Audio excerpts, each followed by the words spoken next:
नमस्कार, news world के खास कार्यक्रम इनसाइड राजतंत्र में आपका स्वागत है। मैं हूं उमेश निगम। इनसाइड राजतंत्र में हम बात करेंगे राजनीति और ब्यूरोक्रेसी के फैसलों की इनसाइड जानकारी की। खुलासा करेंगे कि आखिर इन फैसलों के अंदर के कारण क्या हैं। तो शुरू करते हैं खबरों की इनसाइड स्टोरी का सिलसिला।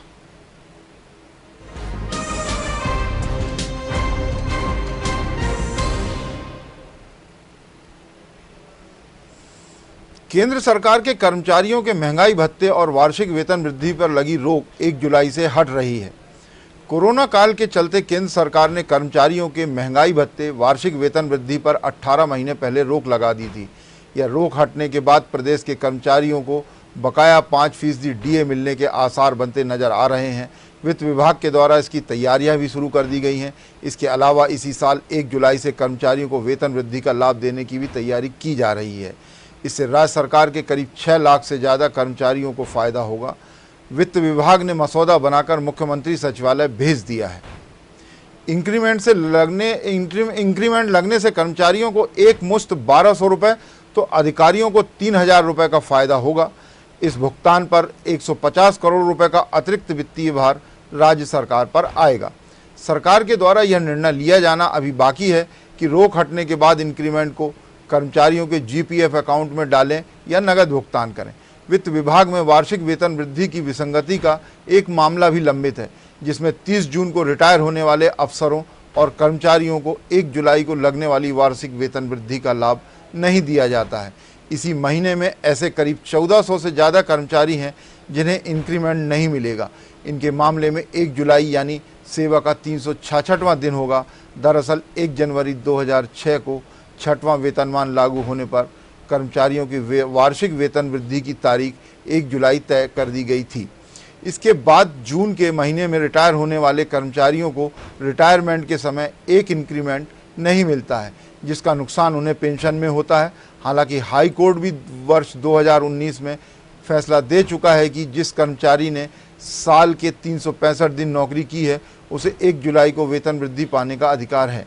इस मामले में भी सरकार जल्दी फैसला ले सकती है। मुख्यमंत्री शिवराज सिंह चौहान ने कोरोना काल में सरकारी कर्मचारियों के हित में कई महत्वपूर्ण निर्णय लिए हैं। कुछ निर्णय तो ऐसे हैं जिनको लागू करने वाला मध्य प्रदेश देश का पहला राज्य है। मध्य प्रदेश सरकार के कई महत्वपूर्ण निर्णय अन्य राज्यों में भी बाद में लागू किए गए। हाल ही में राज्य सरकार ने नई पेंशन योजना के पात्रताधारी 4 लाख कर्मचारियों को पेंशन अंश में 4% राशि बढ़ा दी। पहले राज्य सरकार पेंशन अंश में अपने हिस्से की केवल 10% राशि ही देती थी, लेकिन अब राज्य सरकार पेंशन अंश के तौर पर 14% राशि देगी, जबकि कर्मचारी की ओर से पेंशन अंश में केवल 10% राशि ही जमा कराना होगी। सरकार द्वारा 4% अंश पाए जाने से हर साल 576 करोड़ रुपए का अतिरिक्त वित्तीय भार आएगा। इस योजना में शिक्षक संवर्ग के सभी शिक्षक और 1 जनवरी 2005 के बाद के सेवा में आए सभी कर्मचारी शामिल होंगे। राज्य सरकार के इस निर्णय से कर्मचारियों को कम से कम हर महीने 1200 रुपये तो अधिकारियों को 4800 रुपये का फायदा होगा। केंद्र सरकार राष्ट्रीय पेंशन योजना में आने वाले कर्मचारियों के पेंशन फंड में जुलाई 2019 से 4% ज़्यादा अंश जमा कर रही थी। प्रदेश में अखिल भारतीय सेवा के अफसरों को इसका लाभ मिल रहा था। राज्य सरकार के कर्मचारी इस लाभ से वंचित थे। यह निर्णय राज्य सरकार को लेना था, इसके चलते यह मामला अटका हुआ था। अब राज्य सरकार ने निर्णय ले लिया है और लागू भी कर दिया है। इसके अलावा शासकीय कर्मचारियों के लिए मुख्यमंत्री कोविड-19 विशेष अनुग्रह योजना लागू करने वाला मध्य प्रदेश देश में पहला राज्य है। योजना के तहत इस साल 1 मार्च से 30 जून के बीच कोरोना वायरस से पीड़ित शासकीय कर्मचारियों की मृत्यु पर एक मुश्त 5 लाख रुपए अनुग्रह राशि दिए जाने का योजना में प्रावधान किया गया है। इसके अलावा मुख्यमंत्री शिवराज सिंह चौहान ने ही मुख्यमंत्री कोविड-19 अनुकंपा नियुक्ति योजना की शुरुआत की। योजना में सभी नियमित स्थायी कर्मी, कार्यभारित एवं आकस्मिकता से वेतन पाने वाले दैनिक वेतनभोगी, तदर्थ संविदा, कलेक्टर दर, आउटसोर्स और मानदेय के रूप में काम करने वाले सभी सेवक शामिल किए गए हैं। यह योजना भी लागू करने वाला मध्य प्रदेश देश में पहला राज्य है। इसी विषय पर हमसे विस्तार से चर्चा करने के लिए जुड़ेंगे कर्मचारी नेता जितेंद्र सिंह ठाकुर जी। जितेंद्र सिंह ठाकुर जी, आपका स्वागत है। जी धन्यवाद। ठाकुर जी, इंक्रीमेंट अभी रोक दिए गए थे कोरोना काल में, केंद्र सरकार ने भी रोक दिए तो फिर राज्य सरकार ने रोक दिए थे, और अब इंक्रीमेंट देने की तैयारी चल रही है, ऐसी उम्मीद है कि 1 जुलाई से मिलना शुरू हो जाएगा। तो इन सबको आप कैसे देखते हैं? देखिए, सरकार में तो चलता रहता है, पर हम लोगों को मिले इस पे हमेशा संशय की स्थिति बनी हुई है जी। जब पिछले वर्ष जब कोरोना का काल जब प्रारंभ हुआ था, तो आपको ध्यान होगा कि 15 मार्च को पूर्ववर्ती जो सरकार है, कमलनाथ सरकार, उसने 5% जो हमारा महंगाई भत्ता है जी जी उसको देने का आदेश कर दिया था जी। और सेंट्रल गवर्नमेंट ने भी अपने कर्मचारियों को 4% महंगाई भत्ता देने का जो जनवरी 2020 में जो ड्यू हुआ था जी, तो उन्होंने 17 से 21% कर दिया था। और मध्य प्रदेश के कर्मचारियों को अभी जो वर्तमान में हमें जो महंगाई भत्ता मिल रहा है वो जनवरी 2019 की स्थिति में मिल रहा है जी। हमारा जुलाई 2019 का जो 5% महंगाई भत्ता जो 15 मार्च 2020 को ऑर्डर हुआ था जी उस आदेश को रोकने का काम वर्तमान सरकार ने किया जी देखिए, जहाँ तक शासकीय कर्मचारियों का मामला है जी, हमारा जो जुलाई 2020 का जो इंक्रीमेंट है वो रोका गया, 5% महंगाई भत्ता है वो रोका गया जी और अभी आज हम 9 तारीख है और हम 1 जुलाई को हमारा दूसरा वेतन वृद्धि भी ड्यू होने वाली है जी जी। और आज भी कर्मचारियों में एक भय का वातावरण है, संशय का माहौल है जी। कि सरकार जो पिछला हमारा जो इंक्रीमेंट है जो जुलाई 2019 का है वो और जो जुलाई 2020 का है वो और जुलाई 2021 का है वो जी खोलेगी या ना खोलेगी। जी जी आप लोगों ने खुद देखा होगा जी कि अभी जब फरवरी में बजट आ रहा था तो खूब मीडिया ने इस चीज को उठाया जी कि भाई मध्य प्रदेश के कर्मचारियों को 5% डीए की तैयारी, सीधे 25% डीए की तैयारी, बजट में प्रावधान और हो सकता है कि 1 अप्रैल 2021 से हमारा जो 5% महंगाई भत्ता जो स्थगित किया गया था वो मिल जाए। जी जी। लेकिन चीजें चलती हैं, सीएम सचिवालय तक जाती हैं, मीडिया में खबरें आती हैं, आदेश नहीं होता है जी। यही हमारे पड़ोसी राज्य की हम बात कर रहे हैं तो छत्तीसगढ़ राज्य है वो भी कोरोना से बहुत प्रभावित हुआ था, लेकिन छत्तीसगढ़ राज्य ने अभी मार्च में अपने प्रदेश के कर्मचारियों को जो उन्होंने जुलाई 2020 का जो हमारा वहाँ के कर्मचारियों का जो इंक्रीमेंट रोका था उस इंक्रीमेंट को भी उन्होंने एरिया सहित देने का आदेश किया है जी। और जुलाई 2021 के उसकी भी बात की और डीए भी दिया है। वही मध्य प्रदेश में हम देखें तो हम मध्य प्रदेश में छत्तीसगढ़ की तुलना में हमारे कर्मचारी बहुत पीछे हैं। जितेंद्र मैं तो जी, जितेंद्र जी, हमने अभी कल ही वर्चुअल बैठक की है संयुक्त मोर्चा के संगठनों की जी और हम तो सरकार को पत्र दे रहे हैं जी कि सरकार हमारा जो 5% महंगाई भत्ता जो ऑर्डर हो चुका था जी जिसको स्थगित किया है जी उसके बारे में तत्काल निर्णय करे जी और जो 2 इंक्रीमेंट है हमारे जी जुलाई 2020 का और जुलाई 2021 का जी इसके बारे में निर्णय ले। कर्मचारियों के तो बहुत सारे मामले लंबित हैं। अभी मैं सुन रहा था कि आपने जो मुख्यमंत्री जी ने जो अनुकंपा नियुक्ति की बात कही है, चाहे वो 5 लाख रुपए अनुग्रह राशि देने की बात की है जी। तो मेरा ये मानना है कि जो अनुग्रह राशि है वो हमारे नियमित कर्मचारियों को तो पूर्व से ही आदेश था, मिलता ही था। कोई कर्मचारी एक्सपायर होता था तो उसको टैक्स ग्रेजिया के रूप में राशि दी जाती थी, उसको ग्रेजुएटी के रूप में राशि मिलती थी जी जी। तो उससे हमारे नियमित कर्मचारियों को तो कोई एक्स्ट्रा फायदा हुआ नहीं है। हाँ, मैं इतनी बात के लिए मध्य प्रदेश सरकार को साधुवाद देता हूँ कि मैंने ही 7 मई को राज्य कर्मचारी संघ की प्रदेश अध्यक्ष की हैसियत से ये प्रश्न खड़ा किया था कि जो शमशान घाटों पर चिताओं को जलाने का काम हमारे दैनिक वेतन भोगी करते हैं जी, जो हमारे दैनिक वेतन भोगी साफ सफाई का काम करते हैं जी, जो हमारे कॉन्ट्रैक्ट बेस के कर्मचारी 24 घंटे को कोरोना काल में अपनी सेवाएं दे रहे हैं, उनकी ड्यूटी कहीं हॉस्पिटलों में लगाई जा रही है, चाहे वो किसी कंट्रोल रूम में काम कर रहे हैं जी, इनके बारे में विचार किया जाए। और सरकार ने अगर ऐसे अभी तक ऐसे वर्गों को अनुकंपा नियुक्ति का प्रावधान नहीं था जी जी, लेकिन कोविड के नाम पे सरकार ने वो भी 1 मार्च और 30 जून तक का जो किया है जी। इस आदेश का स्वागत करते हुए मैं इस पर एक प्रश्न भी खड़ा करता हूँ और मैंने पत्र भी दिया है सरकार को जी कि प्रश्न इसलिए खड़ा करता हूँ कि क्या सरकार ये मान के बैठी है कि ये जो कोरोना का संक्रमण है वो क्या 30 जून को समाप्त हो जाएगा? हाँ, पहली लहर में, जी हाँ, सही मेरा है। एक प्रश्न और भी है कि जो पिछले वर्ष जब मार्च में दस्तक दी थी यहाँ पे कोरोना जी। ने 2020 में, और जी। उस दौर में जो हमारे दैनिक वेतन भोगी और हमारे जो कुछ कर्मचारी जो एक्सपायर कर गए थे, जी। उनके बच्चों का क्या दोष है? क्या सरकार जिस दिन से कोरोना का महामारी इस प्रदेश में चाहे देश में आई जी। थी, अगर पिछले साल भी हमारे 10, 20, 25 कर्मचारियों ने अगर अपने प्राणों की बलिदान दिया है कोरोना में, तो उनके बच्चों के बारे में भी सरकार को विचार करना चाहिए था। और हमारी यह मांग है कि उनको भी एक जानकारी मांगाए सरकार, उन बच्चों के साथ भी न्याय करे। जी हाँ, ये मानवीय आधार पे जो मुख्यमंत्री शिवराज सिंह चौहान ने निर्णय लिया, ये तो अच्छा था। ये सही है कि पहली लहर में भी जो काल के गाल में कोरोना के संक्रमण से समा गए, उन लोगों को भी शामिल किया जाना चाहिए था। जितेंद्र जी, ये जो एक विसंगति है कि 30 जून को जो कर्मचारी रिटायर हो जाते हैं उनको इंक्रीमेंट का लाभ नहीं मिलता, तो ऐसे लगभग 1,500 के लगभग कर्मचारी हैं जो रिटायर हो जाएंगे और उनको वो लाभ नहीं मिल पाएगा यदि 1 जुलाई से सरकार देती है। तो इसको किस तरह देखते हैं? हालांकि इस पे हाईकोर्ट ने भी निर्णय दिया है कि 2019 में ही कि इनको शामिल किया जाए। देखिए, इस प्रदेश में एक बहुत बड़ा खेल हुआ है जी। और मैं आप लोगों को पत्र भी उपलब्ध करा दूंगा जी। कि इस प्रदेश में वित्त विभाग के कुछ अधिकारी, अगर उनको हम ऐसे कुछ प्रश्न उठाते हैं, जैसे कि आपने कहा कि जो 1 जुलाई से लेकर और 30 जून तक पूरे साल सेवा करता है जी, और जब वो रिटायर होता है तो सिर्फ 1 दिन के कारण उसको वेतन वृद्धि का लाभ नहीं मिलता।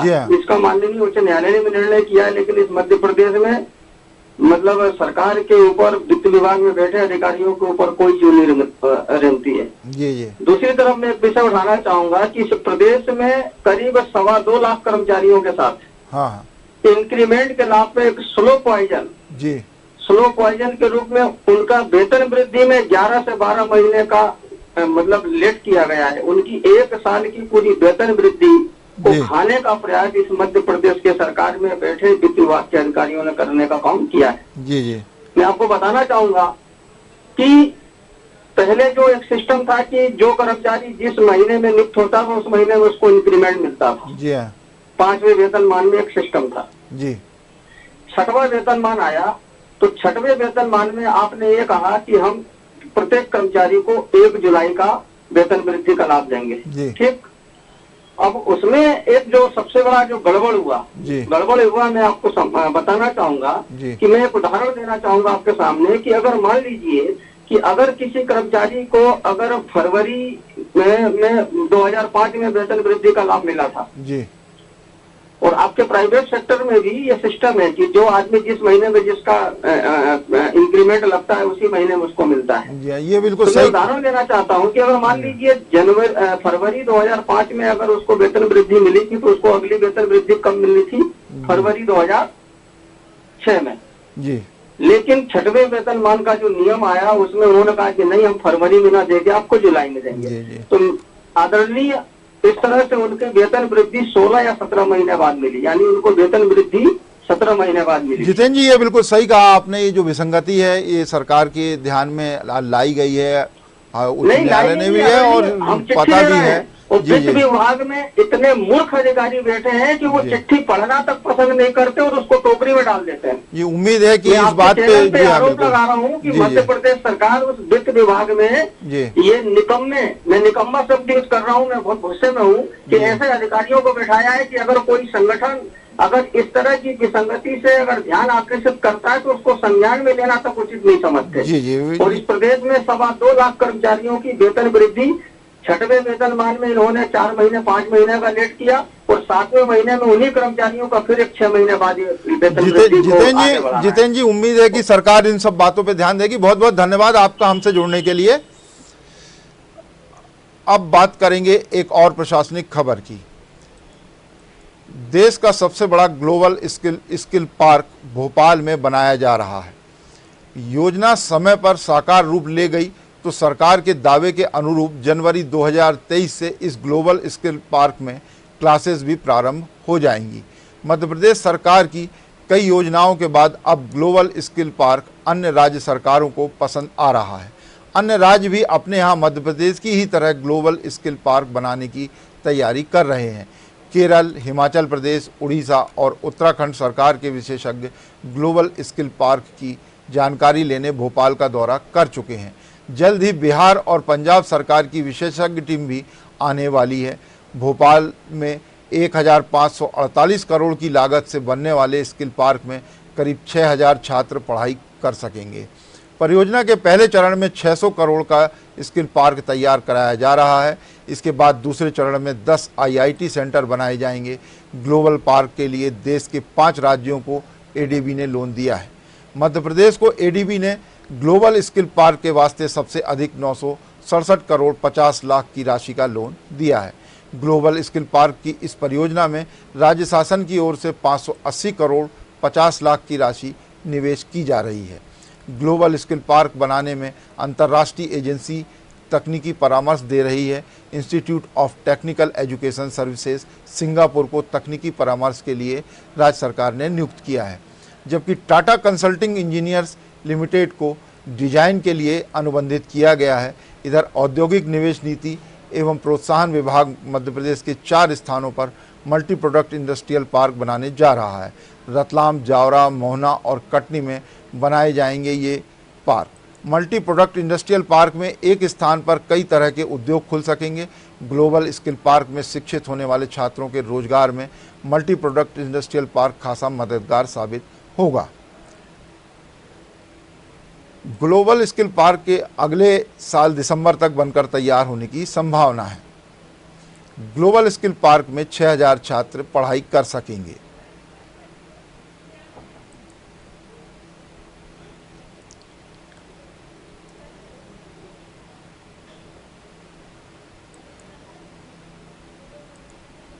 अब चर्चा करेंगे एक और प्रशासनिक खबर की। राज्य प्रशासनिक सेवा से IAS संवर्ग में प्रमोशन के लिए अभी तक अफसरों को और इंतजार करना होगा। दरअसल राज्य सरकार के सामान्य प्रशासन विभाग को DOPT से अभी अनुमति नहीं मिली है। वर्ष 2021 के रिक्त 18 पदों पर राज्य प्रशासनिक सेवा के अधिकारियों को IAS पदों पर प्रमोट किया जाना है। सामान्य प्रशासन विभाग ने इसकी तैयारी पूरी कर ली है। केवल केंद्र की हरी झंडी मिलने का इंतजार है इन अधिकारियों के IAS संवर्ग में प्रमोशन के लिए। राज्य सरकार के सामान्य प्रशासन विभाग ने केंद्र सरकार को पहले प्रस्ताव भेज दिया था, लेकिन सरकार ने कुछ आपत्तियों के साथ प्रमोशन के इस प्रस्ताव को वापस राज्य सरकार को लौटा दिया। इन आपत्तियों का निराकरण कर राज्य सरकार के सामान्य प्रशासन विभाग ने प्रमोशन का फिर से संशोधन के साथ प्रस्ताव तैयार कर केंद्र सरकार को भेजा है। वैसे यह DPC UPSC द्वारा कराई जाएगी, लेकिन कोरोना की दूसरी लहर की वजह से अभी तक DOPT ने DPC के लिए UPSC में नाम नहीं भेजे हैं। DPC को लेकर राज्य सरकार की तैयारी पूरी है। केंद्र से नाम मांगे जाने पर तत्काल भेज दिए जाएंगे। DPC में जिन नामों पर विचार होने की संभावना है उनमें वर्ध मूर्ति और विनय निगम भी शामिल हैं। इसके अलावा 1998 और 99 बैच के राज्य प्रशासनिक सेवा के अधिकारी सुधीर कोचर, रानी वाटड, चंद्रशेखर शुक्ला, त्रिभुवन नारायण सिंह, नारायण प्रसाद नामदेव, दिलीप कुमार कापसे, बुद्धदेव कुमार वैद्य, जयेंद्र कुमार विजयवत, डॉक्टर अभय अरविंद बेडेकर, अजय देव, नियाज अहमद खान, मनोज मालवी, नीतू माथुर, अंजू पवन भदौरिया, जमुना भिंडे के नाम शामिल हैं। साथ ही 1994 बैच के विवेक सिंह और 1995 बैच के पंकज शर्मा के नाम पर भी विचार होने की संभावना है। इधर राज्य पुलिस सेवा के 11 अफसरों को IPS संवर्ग में प्रमोशन मिलना है। इसके लिए गृह विभाग प्रारंभिक तैयारी भी कर चुका है, लेकिन केंद्रीय गृह मंत्रालय से हरी झंडी मिलने का इंतजार है। वैसे पिछले साल भी राज्य पुलिस सेवा से IPS के प्रमोशन के लिए DPC काफ़ी देर से हुई थी। इस कारण इस साल राज्य प्रशासनिक सेवा और राज्य पुलिस सेवा के अफसरों को एक साथ प्रमोशन मिलने की संभावना है। DOPT की अनुमति के बाद ही GAD राज्य प्रशासनिक सेवा से IAS में प्रमोशन के लिए नाम केंद्र सरकार को भेजेगी। इसके बाद केंद्र सरकार का DOPT ये UPSC को भेजेगा और UPSC में DPC होगी। उसके बाद ही राज्य प्रशासनिक सेवा के अफसर IAS में संवर्ग में आ सकेंगे। प्रदेश के 18 राज्य प्रशासनिक सेवा के अफसरों को IAS संवर्ग में जाना है। यूपीएससी राज्य प्रशासनिक सेवा से IAS में प्रमोशन के लिए DPC जल्द ही करवाएगी, इसकी उम्मीद जताई जा रही है। कोरोना के चलते ये DPC लंबे समय से टलती आ रही थी। केंद्र सरकार आपत्ति लगाकर एक बार प्रस्ताव लौटा चुका है। GAD ने संशोधन के साथ इस प्रस्ताव को दोबारा फिर भेजा है। अब बात करेंगे खास सेगमेंट चलते चलते की, जिसमें राजनीति या ब्यूरोक्रेसी के क्षेत्र में चर्चित प्रसंग की बात की जाती है। तो आज ब्यूरोक्रेसी से जुड़ा एक प्रसंग खासा चर्चा का विषय बना हुआ है। अक्सर लोगों की जिज्ञासा रहती है कि लोग उनके पीठ पीछे उनके बारे में क्या बोलते हैं, उनका नामकरण क्या करते हैं। ऐसा ही कुछ नज़ारा प्रमुख सचिव स्तर के एक अधिकारी की विदाई पार्टी में देखने को मिला। ये महाशय हाल ही में प्रतिनियुक्ति पर दिल्ली गए हैं। साहब की विदाई पार्टी चल रही थी। विभाग में अधीनस्थ सभी साहबान बड़े साहब की शान में कुछ ना कुछ बातें बता रहे थे।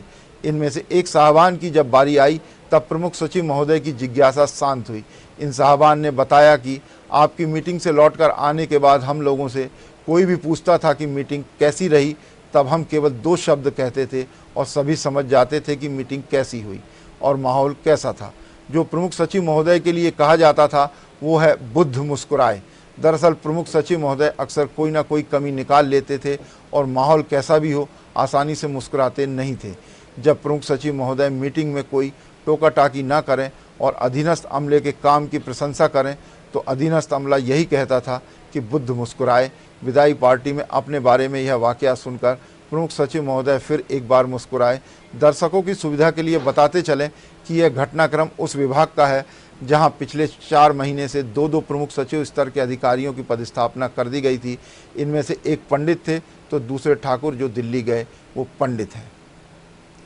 इनसाइड राजतंत्र में आज बस इतना ही। कल फिर मिलेंगे राजनीति और ब्यूरोक्रेसी के कुछ नए फैसलों की इनसाइड स्टोरी के साथ।